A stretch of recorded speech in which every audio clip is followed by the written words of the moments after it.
오늘 본문 말씀은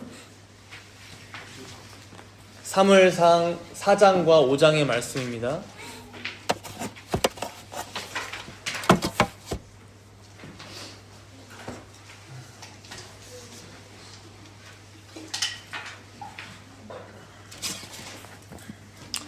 본문 말씀은 4장과 5장인데 제가 봉독은 사무엘상 4장 1절에서 11절의 말씀만 봉독하도록 하겠습니다. 4장 1절에서 11절까지 봉독합니다. 사무엘의 말이 온 이스라엘에 전파되니라. 이스라엘은 나가서 블레셋 사람들과 싸우려고 에베네셀 곁에 진치고 블레셋 사람들은 아벡에 진쳤더니 블레셋 사람들이 이스라엘에 대하여 전열을 벌이니라. 그 둘이 싸우다가 이스라엘이 블레셋 사람들 앞에서 패하여 그들에게 전쟁에서 죽임을 당한 군사가 4,000명 가량이라.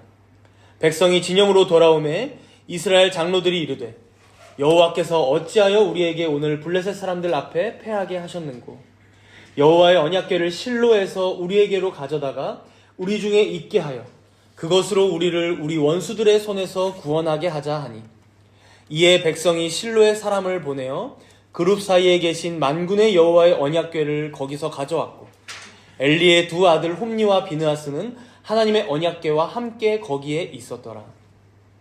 여호와의 언약궤가 진영에 들어올 때에 온 이스라엘이 큰 소리로 외침에 땅이 울린지라.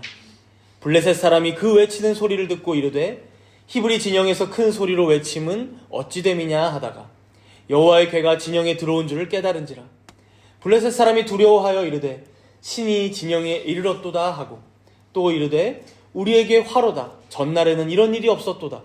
우리에게 화로다. 누가 우리를 이 능한 신들의 손에서 건지리요. 그들은 광야에서 여러 가지 재앙으로 애굽인을 친 신들이니라. 너희 블레셋 사람들아 강하게 되며 대장부가 되라. 너희가 히브리 사람의 종이 되기를 그들이 너희의 종이 되었던 것 같이 되지 말고 대장부같이 되어 싸우라 하고 블레셋 사람들이 쳤더니 이스라엘이 패하여 각기 장막으로 도망하였고 살육이 심히 커서 이스라엘 보병에 엎드러진 자가 3만 명이었으며 하나님의 궤는 빼앗겼고 엘리의 두 아들 홈니와 비느하스는 죽임을 당하였더라. 아멘.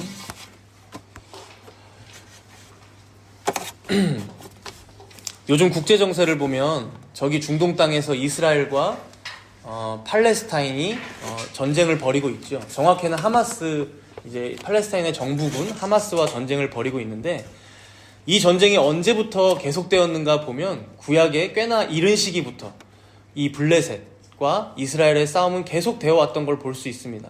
오늘 본문 1절에도 보시면 뭔가 흐름상 갑자기 뜬금없이 블레셋과 전쟁이 시작되는 것을 볼 수 있습니다.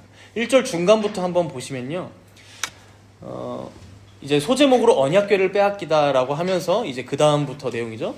이스라엘은 나가서 블레셋 사람들과 싸우려고 에베네셀 곁에 진치고 블레셋 사람들은 아벡에 진쳤더니 지금까지 설명드렸듯이 이 사무엘상 초반부의 시대는 사사 시대였고 그 중에서도 사사기의 마지막 사사, 즉 삼손의 시대였던 걸로 추측됩니다.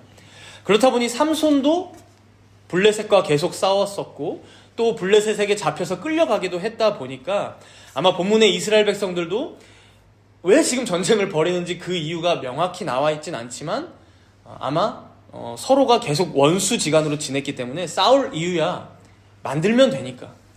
그래서 이스라엘이 블레셋과 싸우려고 에베네셀 곁에 진쳤고 블레셋도 가만히 있을 수 없으니 아벡에 진을 쳤다라고 합니다.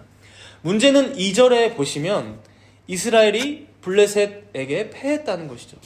그리고 이 패배로 인해서 약 4,000명 가량의 군사가 죽임을 당했다고 합니다. 질문지 1번이죠.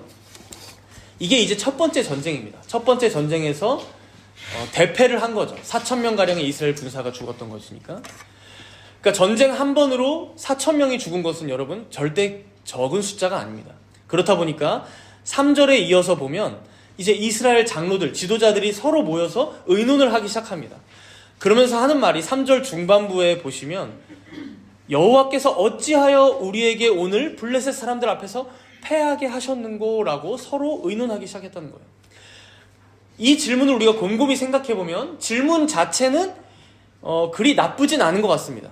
왜냐하면 모든 주권이 하나님께 있으니 이 전쟁의 승패도 하나님께서 결정하실 텐데, 그렇다면 저 우상 숭배자들, 저 팔레스타인과의 전쟁에서 왜 우리에게 패배를 안겨주셨을까?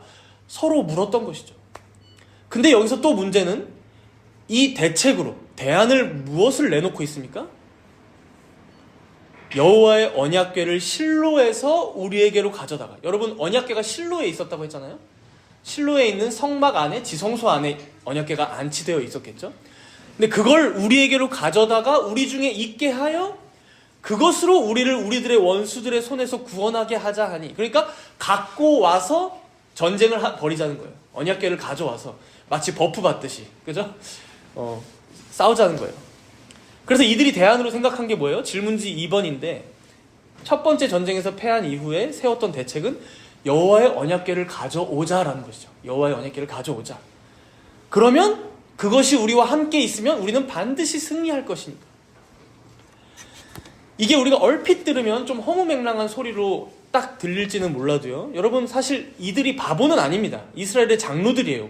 무려 이스라엘 지파의 어른들이고 지도자들이었습니다. 말씀을, 그리고 역사를 모르는 자들이 아닙니다. 민수기 10장 35절에 보면 이런 말씀이 있었어요. 궤가 떠날 때에는, 언약궤입니다. 언약궤가 떠날 때에는 이제 모세가 기도해요. 모세가 말하되 여호와여 일어나사 주의 대적들을 흩으시고 주를 미워하는 자가 주 앞에서 도망하게 하소서. 그러니까 모세가 간구한 내용에 언약궤가 움직이면 그 앞에 주의 대적들이 흩어지고 주를 미워하는 자들이 다 도망가게 하여 주시옵소서라고 무려 모세가 기도했던 내용이에요.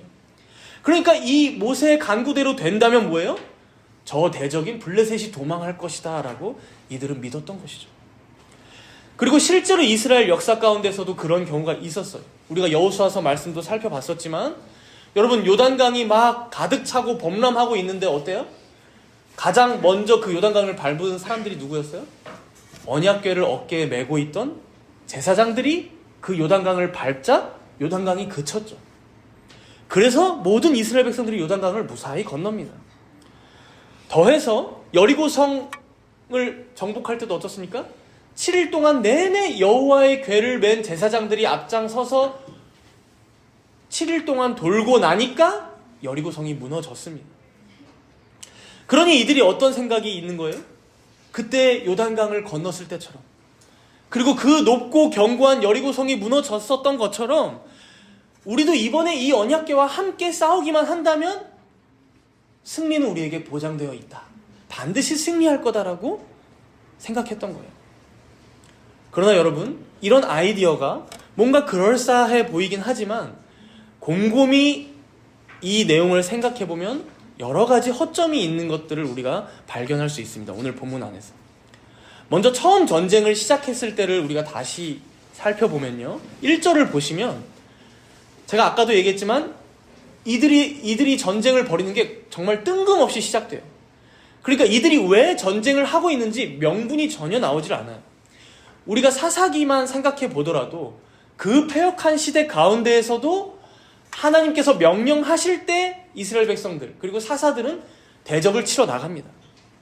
그리고 하나님께서 그들을 넘겨주셨다라고 말씀이 나온 이후에 이스라엘이 가서 전쟁을 벌이면 이깁니다. 그러니까 이런 방식으로 순서가 되어 있다는 것이죠. 그런데 오늘 본문에서는 분명히 여러분 4장 1절 가장 처음에 무슨 말씀이 나와요? 4장 1절 가장 처음에 우리 지난주에 봤던 말씀인데, 사무엘의 말이 온 이스라엘에 전파되니라. 그러니까 사무엘이 이스라엘의 선지자로 분명히 공적으로 거의 세워지고 있는 분위기예요. 그런데 사무엘에게조차 물어보지도 않아요, 전쟁에 대해서.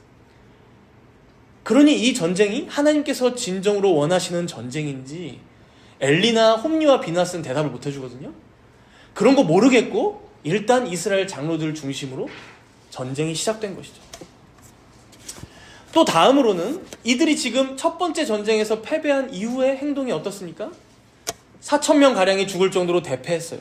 그러자 장로들이 모여서 회의를 하면서 대책을 세우기를 언약궤를 가져오자라는 것이죠. 그런데 여러분, 이들의 이런 행동이 여호수아가 패배했을 때와 비교해보면 얼마나 잘못하고 있는 것인지를 우리가 알 수 있습니다. 여러분, 여호수아 7장에 보면요, 여호수아와 이스라엘 백성들이 여리고성을 점령한 이후에 바로 그 근처에 있는 아주 작은 성이었던 아이 성에 쳐들어갑니다. 그런데 그때 그 전쟁에서 패배하고 말죠. 그리고 36명 정도가 죽어요. 오늘은 4,000명이 죽었다면 그땐 36명 정도가 죽었어요. 그런데 그러자 이 여호수아가 어떻게 했는지 보면요, 7장 6절에 보면 이런 말씀이 나와요. 자신의 옷을 찢고 여호와의 궤 앞에 엎드려 머리에 티끌을 무릅쓰고 하나님께서 그 뜻을 알려주시기까지, 날이 저물기까지 그 앞에 있었다라고 말씀합니다. 그러니까 결국 하나님께서 왜 저 아이 성과의 전쟁에서 패배하게 하셨는지 그 이유를 알려달라고 하나님 앞에 죄를 뒤집어쓰고 엎드려서 기도했던 것이죠. 간구했던 것이죠. 그러자 하나님께서 그 이유를 알려주시죠. 너희 중에 범죄한 자가 있다. 누구죠? 여리고성에서의 그 탈취물을 가졌던 사람, 아간이죠. 아간. 그 아간을 처벌한 이후에 다시 전쟁을 벌이니까 승리하게 되는 것이죠. 아주 대승을 거둡니다. 이와 비교해서 지금 본문의 장로들은 어떻습니까? 하나님 앞에서 하나님의 뜻을 구하는 일이 전혀 없어요. 더 크게 대패했지만 하나님의 뜻은 모르겠고 자기들의 아이디어, 자기들의 생각대로만 하고 있는 것이죠. 그러니 승리하기 위해 여호와의 언약궤를 가져오자라는 대책을 세우게 된 거죠. 이것과 반대로 여호와 앞에 엎드려서 그 뜻을 구했던 여호수아와 아주 비교가 되지 않습니까? 여러분, 당시에 이들에게 어떤 문제가 있었습니까? 우리가 앞에서 사무엘상 1, 2, 3장에서도 봤지만 사사 엘리부터 시작해서 그의 아들 홈니와 비느하스가 버젓이 여전히 성막에서 범죄하며 지내는 것부터가 문제였어요. 더해서 이스라엘 백성들 또한 만만치 않은 시대였을 것입니다. 그러니 사실 이들에게는 이 전쟁이 먼저가 아니라 자신들이 무엇인가 잘못한 것은 없는지, 자신들이 범죄한 것은 없는지 회개하며 살피는 게 먼저였다는 것이죠. 결국 4절에 보시면요, 오늘 본문 4절에 보시면 이제 일이 더 불길하게 진행되고 있는 걸 볼 수 있어요. 결국 실로에 사람들을 보내서 언약궤를 가져오게 합니다. 그런데 누가 함께 오고 있어요? 중간에 보시면 엘리의 두 아들 홈니와 비느하스는 하나님의 언약궤와 함께 거기에 있었더라. 홈니와 비느하스가 함께 언약궤와 오고 있어요. 나름 자기의 사명을 감당하는 거겠죠. 언약궤를 지켜야 하는 사명이 그들에게 있었을 테니까. 그런데 지금까지 사무엘상을 읽어온 우리들은, 이 독자들은 이게 얼마나 불안한 상황인지 다 알아요. 여러분, 사무엘상 2장 34절에 보면요, 어떤 이름 없는 무명의 하나님의 사람이 엘리에게 와서 예언한 내용이 있어요. 2장 34절에 보면 네 두 아들 홈니와 비느하스가 한 날에 죽으리니 그 둘이 당할 그 일이 내게 표징이 되리라. 더해서 앞에 바로 앞에 3장에서도 우리는 사무엘을 통해서 하나님께서 사무엘 부르신 뒤에 말씀하신 게 뭐였어요? 엘리 가문의 저주가 임할 거다, 그들을 심판할 거다라는 말씀을 하셨잖아요. 그러니 어떻습니까? 아무리 언약궤가 지금 저기서 함께 오고 있다고 하지만 그 옆에 홈니와 비느하스가 있다? 불길하죠. 결국 이스라엘 백성들은 두 번째 전쟁에서 패배하게 됩니다. 우리 본문 10절과 11절을 함께 읽어보도록 하겠습니다. 4장 10절과 11절입니다. 블레셋 사람들이 쳤더니 이스라엘이 패하여 각기 장막으로 도망하였고 살육이 심히 커서 이스라엘 보병에 엎드러진 자가 3만 명이었으며 하나님의 궤는 빼앗겼고 엘리의 두 아들 홈니와 비느하스는 죽임을 당하였더라. 패배의 결과가 처참하죠.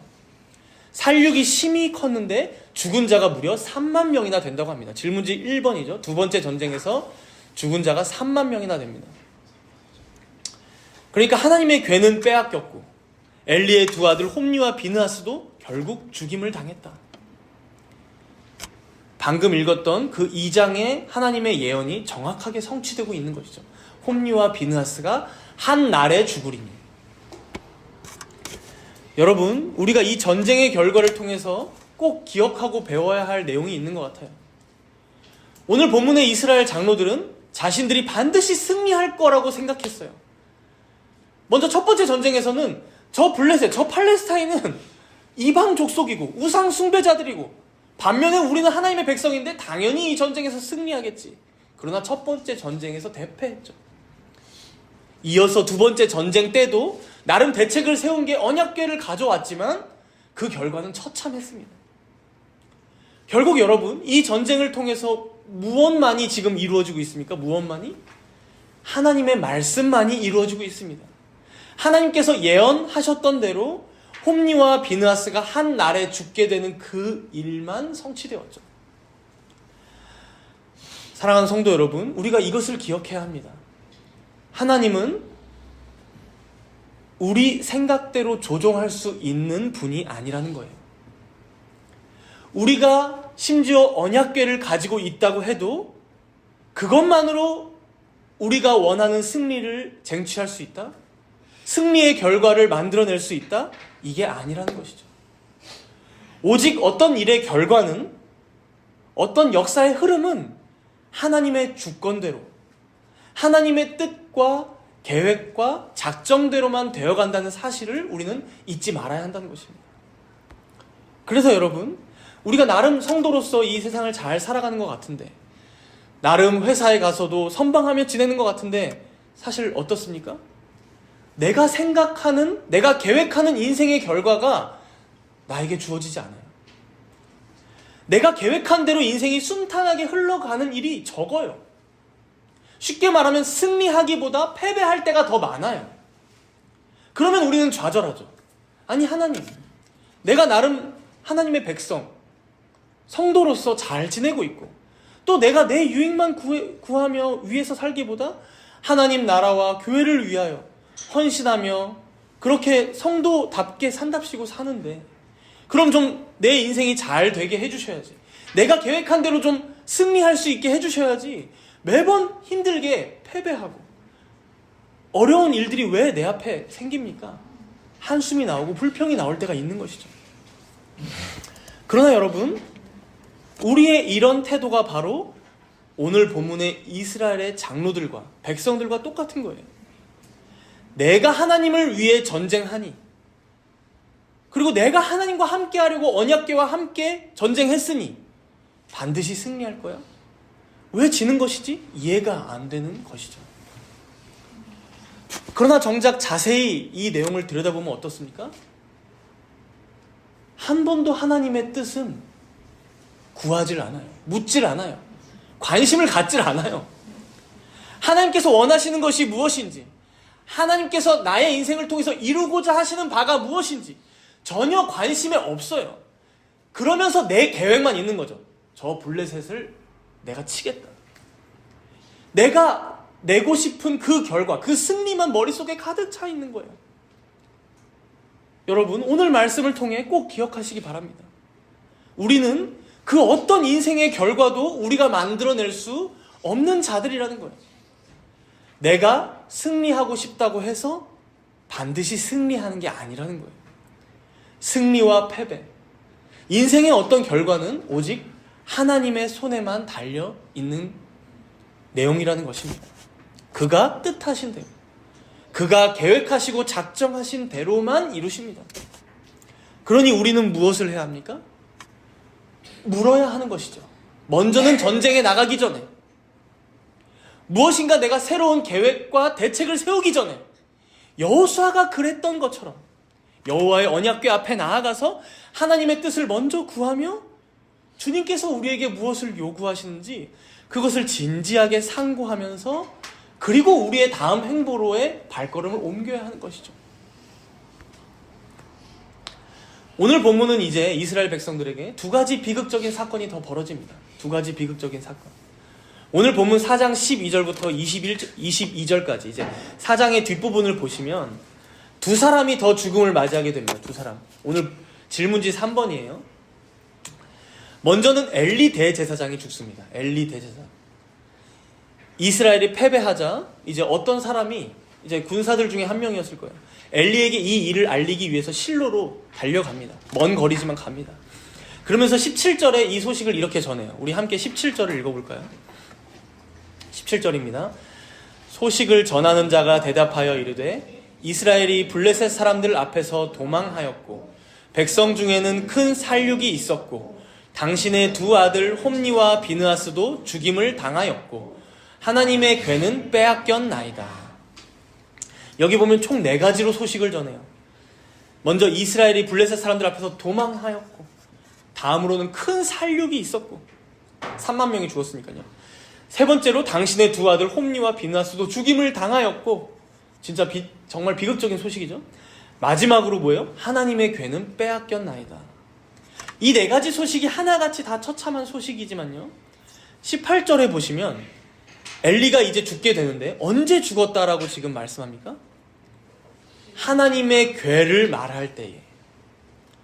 그러니까 하나님의 괴가 빼앗겼다는 말을 듣자마자 엘리가 자기 의자에서 뒤로 넘어져 문 곁에서 목이 부러져 죽었으니 이제 나이가 많고 비대한 까닭이다. 여기서 이제 좀 더 설명이 붙어 있는 것은, 의자에서 넘어져서 어떻게 사람이 죽지? 의자에서 넘어져 본 경험이 한 번씩 있는데, 그죠? 죽진 않잖아요. 의문이 들 수 있는데, 이제 여기서 설명하기를 이미 엘리가 나이도 너무 많이 들었고, 그리고 몸도 비대했다고 해요. 그러다 보니까 목이 이제 꺾여서 죽을만 했다라고 이제 이해하면 될 것 같습니다. 여러분, 엘리는 마지막까지 참 부끄러운 사사입니다. 이스라엘 백성들은 자기들 마음대로 전쟁에 나가고 관리가 안 되는 거예요. 심지어 실로에서 언약궤까지 가져가는데 엘리는 그걸 말리지를 못해요. 좀 더 생각이 달랐을 수 있지만 말리지를 못해요. 관리하지를 못해요. 그러니까 자기 아들들을 그대로 둬서 범죄하게 했던 것처럼 이스라엘 백성들 또한 그렇게 다스리고 있었던 거예요, 엘리는.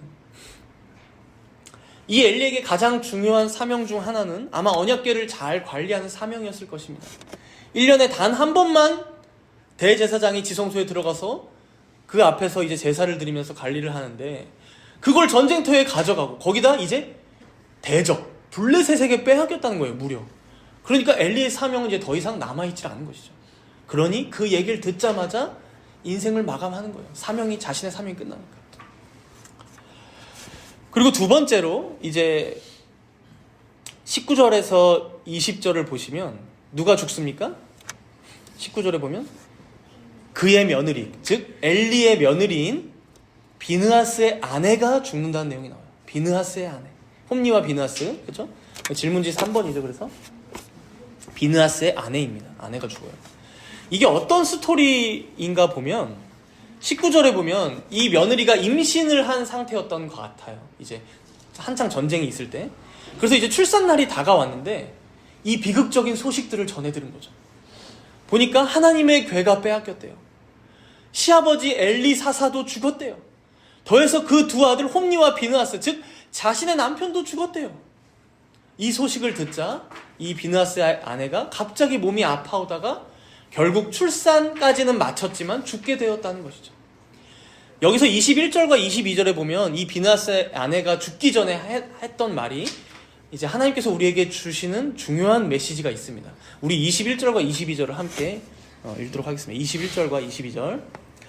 이르기를 영광이 이스라엘에서 떠났다 하고 아이 이름을 이가봇이라 하였으니 하나님의 괴가 빼앗겼고 그의 시아버지와 남편이 죽었기 때문이며, 또 이르기를 하나님의 괴를 빼앗겼으므로 영광이 이스라엘에서 떠났다 하였더라. 여러분, 영광이라는 이 히브리어의 단어가 카바드입니다. 카바드. 영광 카바드.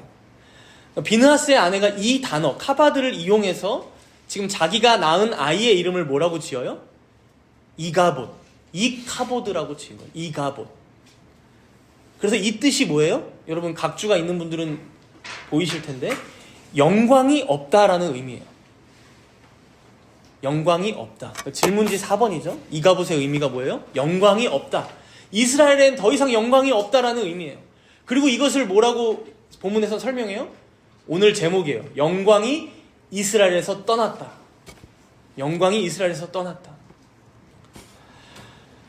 여러분, 우리가 가끔 착각하는 것 중에요, 무려 이스라엘 백성들이잖아요. 근데 영광이 이스라엘에서 떠났다고? 하나님 백성들에게 떠났다고? 그러니까 이것을 우리에게 적용해보면 여러분, 우리는 주님의 교회에는 항상 하나님의 영광이 충만할 거야 라고 생각하는 거예요. 혹은 주님의 교회는 오늘 본문에서와 같이 어떤 전쟁, 어떤 우여곡절이 있을지 몰라도 그 끝에는 반드시 승리할 거야 라는 생각이 있는 거예요. 개인적으로 우리 자신에게 적용해보면 나는 성도니까 하나님의 영광이 나와 항상 함께 할 거야. 나는 하나님의 백성이고 나는 하나님을 위해서 살아가고 있으니까 나는 언제든 항상 승리할 거야 라고 생각한다는 것이죠. 그러나 여러분, 오늘 말씀은 우리에게 분명히 알려주고 있어요. 오늘 설교 제목이기도 한 거예요. 이가봇, 하나님의 영광이 이스라엘을 떠났다는 거예요. 떠났다. 실제로 여러분, 성경에는요, 이때만이 아니라 에스겔서 9장에서 11장에 보면 이스라엘 백성들이 우상 숭배에 빠지자 하나님의 영광이 성전으로부터 점차 떠나는 모습을 보여줘요. 9장, 10장, 11장 이렇게. 우리의 시대도 마찬가지라는 거예요. 저는 여러분 가끔 섬뜩한 게요, 한국 교회들이 너무 자신감이 넘칠 때가 많아요. 어떤 교단들에서 큰 행사를 하면서 어떤 구호들을 내세우냐면요, 한국 교회가 코로나로 잠깐 주춤했지만 하나님께서 반드시 다시 우리 한국 교회의 부흥을 허락하실 거라는 거예요. 하나님께 매달려서 우리가 함께 모여서 간절히 기도하면 하나님께서 우리 한국 교회를 반드시 다시 성장시키시고 부흥케 하실 거라는 거예요. 지금 잠깐 힘든 거라는 거예요. 여전히 세상이 우리를 핍박하지만 우리는 반드시 승리할 거라는 거예요. 사실상 이런 근거 없는 승리주의가 한국 교회 안에 팽배하다는 거예요, 여러분. 근거가 없어요. 그러나 죄송하지만 여러분, 하나님의 영광이 교회를 떠나는 일들은 충분히 있을 수 있다는 것입니다. 간혹 우리가 어느 교회, 어느 교단의 얘기를 들을 때면 저곳은 그래도 하나님의 거룩한 교회지, 그래도 하나님의 영광과 임재가 충만한 교단이지.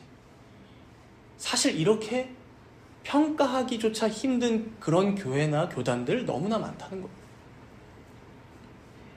오히려 저기는 우리 그 신앙고백서에서 나오듯이 사탄의 소굴이다, 사탄의 회가 돼버렸구나, 자기 이익과 유익만 쫓고 하나님의 말씀은 온데간데 없고 다 돈만 벌려고 눈이 벌게 져버렸구나, 우리 마음속에서 이렇게 평가되는 곳들 꽤나 많다는 거예요. 사랑하는 성도 여러분, 이런 것만 보아도 우리는 근거 없는 승리주의에 도취되지 말아야 한다는 것입니다. 마치 우리가 교회이고 그리고 교회 건물들에 십자가를 걸어놨으니까 그게 우리의 언약궤가 되어서 마치 교회는 무조건 승리할 것처럼, 무조건 하나님의 뜻이 이 장소에서 이루어질 것 마냥 그렇게 안심해서는 안 된다는 것이죠. 그런 구호를 외치면서 여러 가지 쓸데없는 일들을 벌이기보다 무엇을 해야 합니까, 여러분? 오히려 그 시간에 하나님 앞에 나아가, 왜 이런 시간들을 우리에게, 이런 과정들을 우리에게 허락하셨는지 죄를 뒤집어 쓰고 애통해하면서 하나님의 뜻이 무엇인지 구하고, 우리의 죄악과 회개해야 할 잘못들은 없는지 그것을 묻고 구하며 회개하고 고치고 교정하는 역사가 우리 한국교회 가운데, 또 우리들의 교회 가운데 있어야 한다는 것입니다. 그러함에도 만약 하나님의 뜻이 한국교회가 다 망하는 것이다, 하나님의 뜻이 그렇다? 그러면 여러분 망할 겁니다. 망할 겁니다. 여러분 불가능하다고 생각하십니까? 사실 이미 기독교 역사 2000년을 되돌아보면요, 이런 일들은 비일비재했습니다. 비일비재. 아니 과거로 더 갈 것도 없고요, 유럽만 나가보아도 정말 이곳이 종교개혁의 불길이 400년 전에 500년 전에 일어났던 곳이 맞나, 그 흔적을 찾아보기가 힘듭니다. 그 흔적. 그런데 우리는 자꾸 이러한 하나님의 주권을 부정하고 그저 들리기에 좋게만 해석하려고 하는 경향들이 있다는 거예요. 마치 구약의 선지자들이 이스라엘 백성들 우상 숭배하면서 지내는데 거짓 선지자들이 뭐라고 얘기해줘요? 평안하다, 평안하다. 괜찮을 거야, 우리의 미래는. 너 그렇게 계속 살아도 돼. 하나님의 뜻 구하지 말고 너가 원하는 대로만 살아. 그래도 괜찮아. 왜? 우리는 하나님의 백성이니까. 왜? 여기에 예루살렘 성전이 있으니까. 멸망은 다가오고 있는데, 멸망은. 그래서 참된 하나님의 선지자들은 멸망을 외쳤죠. 회개하라고 외쳤죠. 이미 여러분, 요즘에 많은 교회들의 상황들을 들어보면 젊은 세대들은 계속해서 줄어가고 있고요, 60대 이상의 어르신들이 거의 80% 이상을 차지하는 교회 많아요. 정말 많아요. 대부분이 그래요. 그래서 뒤에서 보면 머리가 다 휘어요. 그래서 젊은 분들이 교회 왔다가 여기는 내 자리가 아닌가 보다 하고 못 나와요. 실제로. 이미 유럽의 교회들처럼 된 거예요, 사실, 여러분. 근데 부정하고 있는 거예요. 한쪽 구석에서 부정하고 있는 거예요. 아니야. 하나님께서 부흥을 다시 허락할 거예요. 그렇게 여러분, 우리는 정신을 차려야 합니다. 그저 좋은 말로 이런 흐름들을 외면하기보다 이런 상황을 하나님께서 우리에게 지금 허락하시고 주셨다면 이런 중에 우리가 해야 할 일은 무엇일지, 할 수 있는 것은 무엇일지 하나님께 나아가 진지하게 물어야 한다는 것이죠. 그래서 설사 여러 상황들이 너무 안 좋다고 하더라도 실망하거나 낙심하지 말고, 오히려 왜 그렇습니까? 하나님의 계획대로, 하나님의 작정대로 되어가는 중이니까요. 이것을 바라보며 우리에게 맡겨진 사명을 잘 감당하는 우리들이 되어야 한다는 것입니다. 이제 본문 5장 1절을 함께 읽어볼까요? 5장 1절입니다. 함께 읽습니다.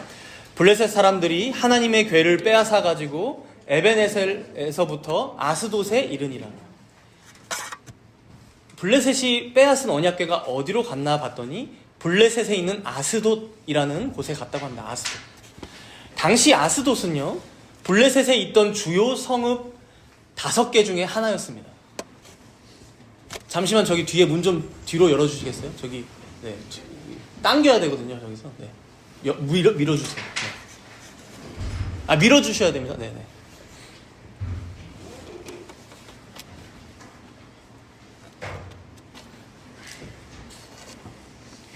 네.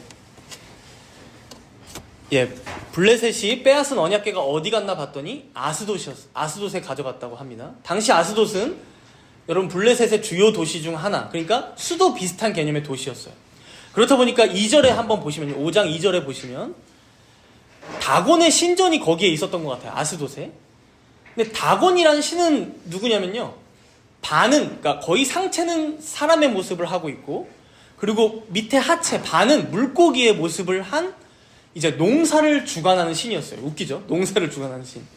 근데 블레셋 사람들이 섬기던 대표적인 우상이었습니다. 그래서 그 상이 이제 모양이 대략적으로 이렇게 유추가 되는데요. 그런데 2절에 보시면, 5장 2절에 보시면 블레셋 사람들이 어떻게 했다고 합니까? 하나님의 궤, 그 언약궤를 가지고 다곤의 신전에 들어가서 그 다곤의 신상 곁에 두었다는 거예요. 왜 이런 일을 했을까요, 블레셋 사람들이? 여러분, 고대에는요, 이 전쟁 자체가 신들의 전쟁이었습니다.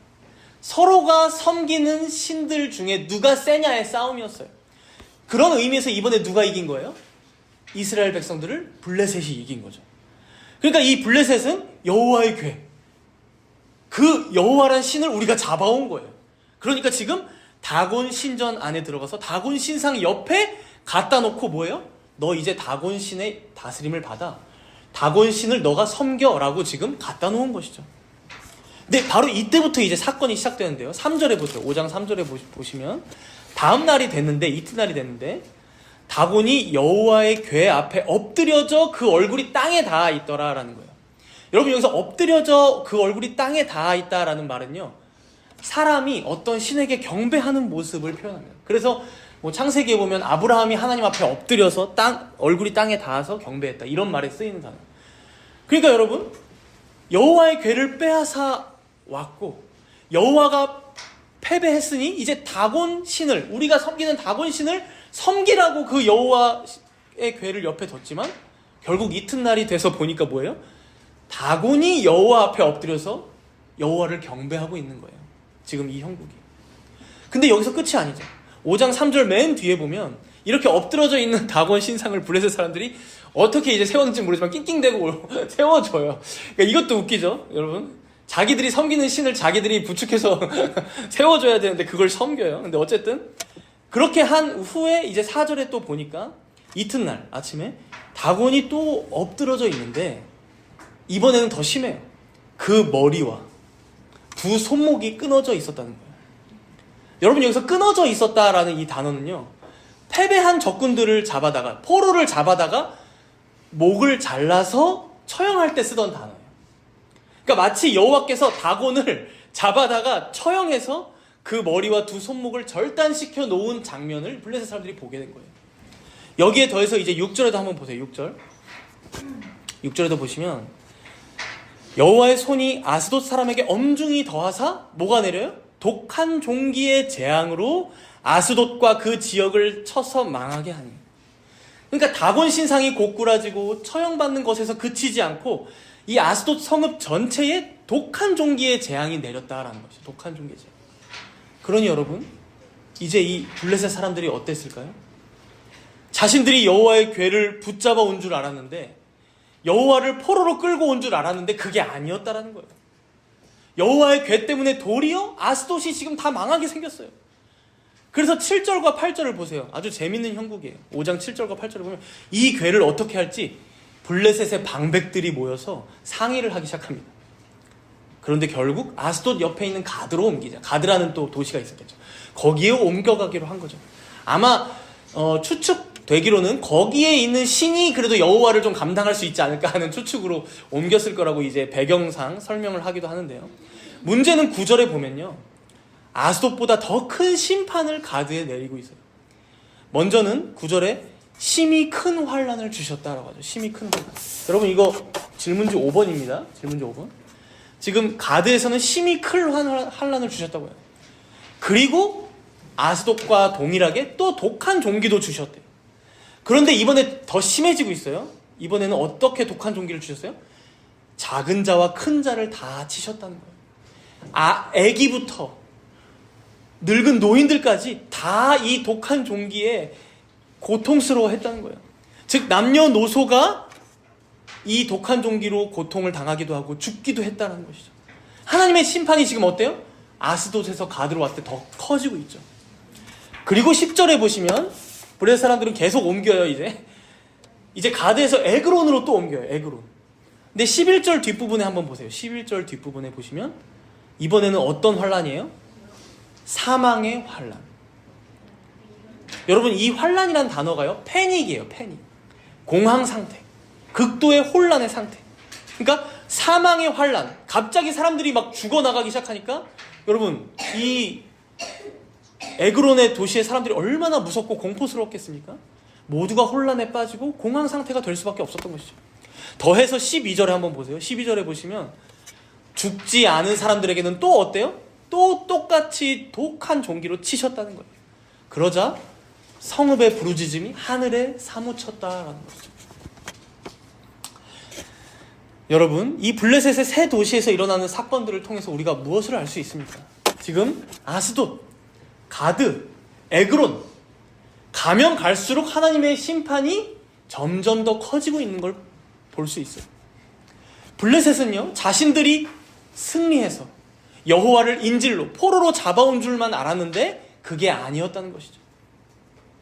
즉 여호와 하나님께서는 이스라엘의 하나님이 되실 뿐만 아니라 뭐예요? 블레셋에게도 하나님이 되신다는 거예요.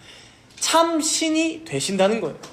그들이 다곤, 어떤 다른 우상을 섬기든 그것과 상관없이 우리 하나님께서는 블레셋을 다스리고 계시며 모든 세상의 민족들을 주관하고 계시며 세상 만사를 운용하시는 주권자이신 하나님이라는 거예요. 그래서 여러분, 우리가 이 내용을 통해 꼭 기억해야 합니다. 비록 오늘 본문에서 이스라엘은 졌어요. 패배했어요. 그러나 우리 하나님께서 패배하신 것은 아니라는 거예요. 그래서 앞에서 제가 예를 들었던 것처럼 여러분, 한국교회는 설사 망할 수도 있어요. 겉으로 보기에 망하죠. 한국교회는 사람이 더 줄어가고 교회들이 부도가 나고 망해서 더 흩어지고 그럴 수 있어요. 그거는. 그러나 우리 하나님이 망하시는 것은 아니라는 거예요. 하나님의 나라가 무너지는 것은 아니라는 거예요. 여러분. 때때로 이스라엘의 범죄로 인해 그들을 통해서 영광을 받지 못하실 때마저도 우리 하나님께서는 뭐예요? 돌들을 들어서라도 자신을 찬양하게 하신다. 모든 만물과 자연이 들고 일어나 하나님의 영광을 드러나게 하신다라는 거예요. 그런 내용이 바로 오늘 본문에도 들어있어요. 여러분, 오늘 본문 5장 6절을 한번 보세요. 5장 6절을 보시면 이제 하나님께서 심판을 내리시는 중에 나오는 설명인데 뭐라고 돼 있어요? 여호와의 손이 아스돗 사람에게 엄중히 더하사. 엄중히라는 단어를 주목해야 돼요. 이게 또 11절 맨 뒤에도 보시면 나와요. 11절 맨 뒤에도 보면 거기서 하나님의 손이 엄중하심으로. 엄중하심으로. 이 단어가 왜 중요하냐면요. 여기서 이 엄중하다라는 단어가요. 여러분 카보드. 뭐였어요? 카보드? 영광이에요. 이 단어와 똑같은 단어예요. 그래서 이 카보드란 단어 자체가 영광이라는 뜻도 있지만 중의적인 의미로 무겁다, 엄중하다라는 의미로 사용되거든요. 결국 이 내용을 합치면 어떤 의미일까요, 여러분? 하나님의 손이 아스돗 사람들에게, 블레셋 사람들에게 엄중하게 더할 때에, 그러니까 다곤을 쓰러뜨리시고 블레셋 성읍에 독한 종기가 내리고 심히 큰 환난과 사망의 환난을 내리실 때에 거기에 엄중히 무엇이 나타났다? 카보드, 하나님의 영광이 나타난 거라는 거예요. 우리가 이를 통해 무엇을 알 수 있습니까? 여러분 출애굽기 3장 14절에 보시면 하나님께서 모세에게 나타나 이렇게 말씀하시죠. 나는 스스로 있는 자니라. 스스로. 즉 하나님께서는 사실 이스라엘 백성들 없이도 자신의 영광을 스스로 나타내실 수 있는 분이라는 거예요. 초라하고 작은 그 언약궤가 마치 힘이 없어서 블레셋 사람들에게 빼앗긴 것처럼 보인다 하더라도 거기서 하나님의 영광은 끊이지 않고 하나님의 손이 엄중히 더했을 때 그 영광이 하늘에 충천한 것이죠. 그 도시의 성읍을 가득 채운 것이죠. 그러니 여러분, 이런 하나님의 영광을 마치 언약궤 하나 내가 가져오면 내가 그 언약궤를 가지고 있으면 승리할 수 있을 거야 라고 생각했던 이 이스라엘 백성들의 생각이 얼마나 어리석습니까? 여기까지 보면. 또 그런 하나님의 영광이 마치 하나님의 백성인 우리들이 아니면 드러나지 않을 거야 라고 생각한 것도 얼마나 어리석은 생각입니까? 여러분, 하나님의 영광이 드러나는 것, 하나님의 진리의 빛이 세상 가운데 비치는 것은 우리의 어떤 열심이나 헌신이나 노력에 달려있지 않다는 거예요. 오히려 하나님께서 자신이 뜻하신 때에 그가 작정하신 방식대로 그는 스스로 자신의 영광을 드러내시는 분이시라는 거예요. 그래서 이사야 42장 8절에도 보면 이렇게 말씀해요. 이사야 42장 8절에 나는 여호와이니 이는 내 이름이라. 나는 내 영광을 다른 자에게, 내 찬송을 우상에게 주지 아니하리라. 그러니 사랑하는 여러분, 이 맥락에서 우리가 소요리 문답 1문답을 귀가 닳도록 듣고 배웠죠. 하나님을 영화롭게 하기 위하여 사는 삶이 우리 인생의 목적이죠. 근데 우리는 그 문답을 생각할 때면 가끔 어떻게 생각해요? 아, 귀찮다. 좀 내 영광을 위해서 살아보고 싶은데, 내 유익과 나의 안위와 나의 부귀를 위해서 좀 내 인생을 살아보고 싶은데 참 귀찮다. 왜 하나님은 내 인생을 가지고 간섭을 하실까? 그러나 혹시 이러한 교만한 마음을 가지고 계셨다면 여러분, 오늘 하나님 앞에 진정으로 회개하시기 바랍니다. 여러분, 하나님을 영화롭게 하는 것, 하나님의 영광을 위해서 사는 것은 오늘 본문에서 볼 수 있듯이 아무나 누리는 복이 아닙니다. 물론 모든 만물이 이미 하나님의 영광을 존재하고 하나님의 영광을 위하여 모든 일들이 되어가지만 그럼에도 불구하고 타락한 죄인들은 그것을 거스르며 살 수밖에 없는 자들입니다. 오늘 본문에 이스라엘 백성이 그러했듯이 블레셋 사람들이 그러했듯이. 그래서 오늘 블레셋처럼 여러분, 이러한 죄인들은 하나님의 공의로우신 심판을 받음으로, 그 형벌을 받음으로 하나님의 영광을 드러내는 도구가 되고 있어요. 그러나 이제 우리는 어떠합니까? 1문답을 보니까 하나님을 예배함으로 그에게 영광을 올려드리는 특권을 가진 자가 되었다는 거예요. 하나님의 말씀을 듣고 순종함으로 하나님을 영화롭게 하는 놀라운 복을 받은 자들이 우리라는 거예요. 하나님의 뜻을 헤아리고 묻고 또 따름으로 하나님을 즐거워하고 그의 영광을 드러내는 자들로 부르심을 받은 자들이 바로 우리들이라는 거예요. 그러니까 죄인들은 하나님께 공의로운 심판을 받음으로 영광을 드러내지만 하나님의 택함 받은 그의 백성들은 어때요? 하나님께 구원을 받음으로 그의 영광을 드러내는 자들이 되었는데 여러분, 그게 귀찮다고요? 그게 간섭이라고요? 아니라는 것이죠. 이스라엘 백성들은 이 특권이 자신들에게 있다는 것을 잊어버린 거예요. 그 은혜를 까먹은 거예요. 그러니 그 은혜를 귀하게 여기기보다 자신들 마음대로 전쟁을 벌이고 자기들이 원하는 승리를 쟁취하기 위해 언약궤를 가져와서라도 하나님을 조종하려고 했던 거예요. 그러니 여러분, 스스로 있는 자이시지만, 오늘 본문에서 봤지만 홀로 영광을 받으실 수 있는 분이시지만 우리에게 그러한 특권을 주시고 그 영광에 동참시켜 주시는, 자격 없는 우리들에게 이렇게 크신 은혜를 베푸신 우리 하나님께 감사하시는 여러분들이 되시기 바랍니다. 그래서 일문답의 답은요, 하나님께서 인생들을 그저 간섭하시는 내용이 아닙니다. 귀찮게 하시는 내용이 아닙니다. 하나님께서 피조물인 우리 인간들에게 이렇게나 큰 특권을 주셨음을 알려주는 은혜로운 문답입니다. 이 특권을 받은 자들이 바로 여러분들이심을 잊지 마시기 바랍니다. 다가오는 한 주간도 이 말씀을 기억하면서 매일을, 매 순간을 하나님을 영화롭게 하고 그를 즐거워하며 살아가시는 모든 정다문교회 성도님들 되시기를 축복합니다. 함께 기도하도록 하겠습니다.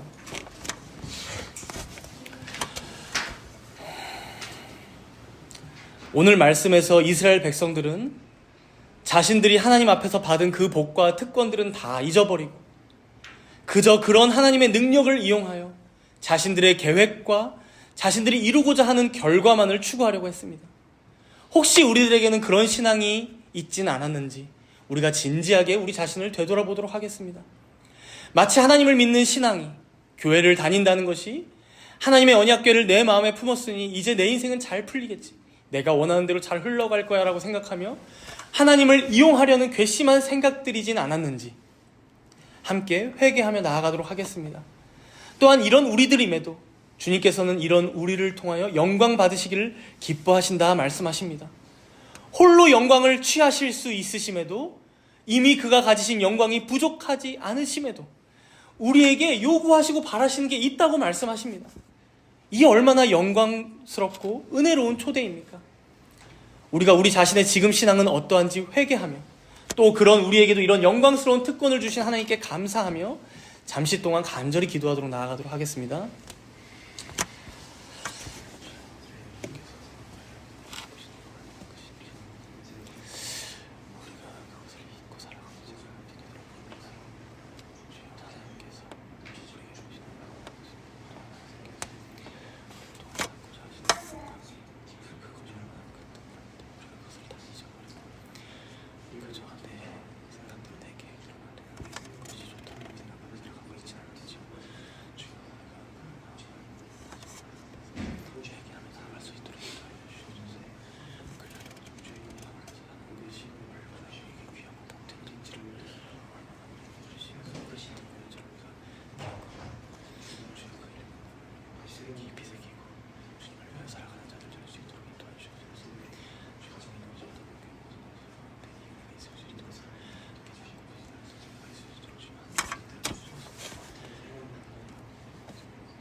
나는 여호와이니 이는 내 이름이라. 나는 내 영광을 다른 자에게, 내 찬송을 우상에게 주지 아니하리라 말씀하신 하나님 아버지, 이처럼 우리 주님께서는 우리의 하나님이신 동시에 온 세상을 주관하시며 다스리시는 참되고 유일하신 하나님이신 줄을 우리가 믿습니다.